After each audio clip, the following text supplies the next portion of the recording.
कल हमको एक क्लिप दिखाई गई किसी भागवत प्रवक्ता की, वो लाडली जी के विषय में बोल रहा है कि राधा ऐसा राधा। अगर ऐसे तुम बोलना चाहते हो कि जो चाहो बोल लो, राधा किशोरी बड़ी भोली भाली है, हाँ है बहुत भोली, लेकिन उनके सेवक ऐसे काल के भी काल महाकाल सेवक हैं, पीकदानी लिए खड़े रहते हैं श्री कृष्ण।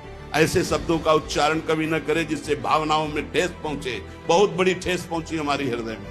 हमारी लाडली जी के विषय में नहीं जानना है राधा तत्व को तो हम बोलेंगे नहीं, बैठ जा हमारे सामने जान जाएगा।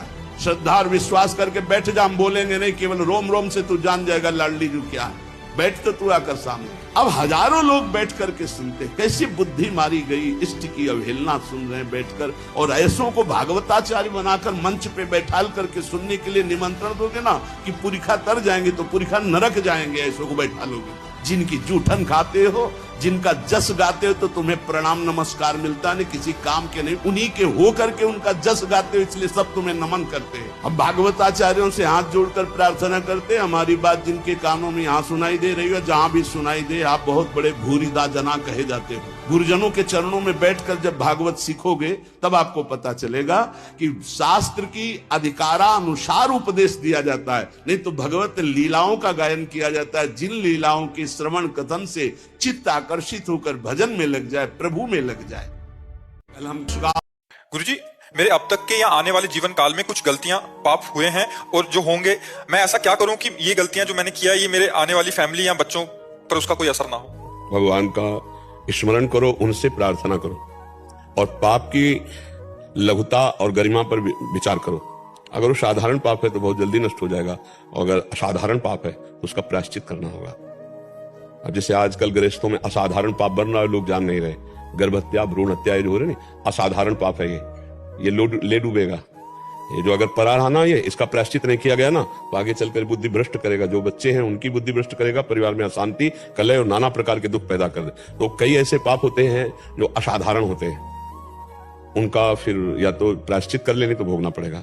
अब वो अपने आप देखना चाहिए कि हमारे द्वारा जैसे किसी सोते हुए पुरुष का हिंसा आदिवृत्ति, परिस्त्री गमन, मदिरापान, मांस खाना, भ्रूण हत्या, ये सब महापाप के अंतर्गत आते हैं। पंच महापापों में ये सब आते हैं। और अगर ऐसे पाप है तो फिर भगवान का नाम कीर्तन और भगवान का नाम जप और एक बार श्रीमद् भागवत की सप्ताहिकी का पारायण किसी विद्वान भागवत प्रवक्ता से संस्कृत से बैठालकर अपने घर में 7 दिन में पूरी भागवत के 18,000 श्लोकों का गायन करा दे। हमारा विश्वास, हमारी श्रद्धा, बड़े से बड़े पाप का प्रायश्चित हो जाएगा। पर आगे से पाप ना हो, आगे से वो गलती ना हो, तो श्रीमद् भागवत का सप्ताहिकी गान और नाम जप और नाम कीर्तन, इससे पाप नष्ट हो जाते हैं। दिव्य ह्लादनी, ये क्या राधा राधा लिखा गया तुम्हारे वस्त्र में? ठीक नहीं है। इसे अगर बाथरूम में धोगे तो अपराध बनेगा। नाम लिखा है, इसको हम सिंहासन में विराजमान करते हैं, इसको हम हृदय में धारण, जैसे राधा नाम है ना, शौच स्नान के समय इसको अपने शिराने ऊपर से आसन रख के तब विराजमान आराध्य देव। कभी आप इसे धोएंगे ना, बाथरूम में धोएंगे ना, जहां हम लघु शंका करते हैं, जहां हमारे स्नान का जगह वहां जाएगा ना।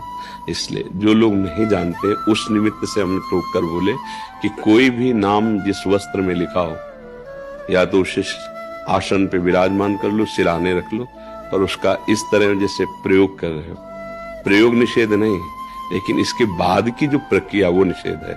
आप जैसे इसे पहने हैं और मान लो वर्षा हो, ये राधा नाम का जल नीचे हो, जैसे लोग गाड़ियों में लिख देते हैं, नहीं, ये वही नाम है जिससे परम सिद्धावस्था प्राप्त होती है, सारे पातक नष्ट होते हैं।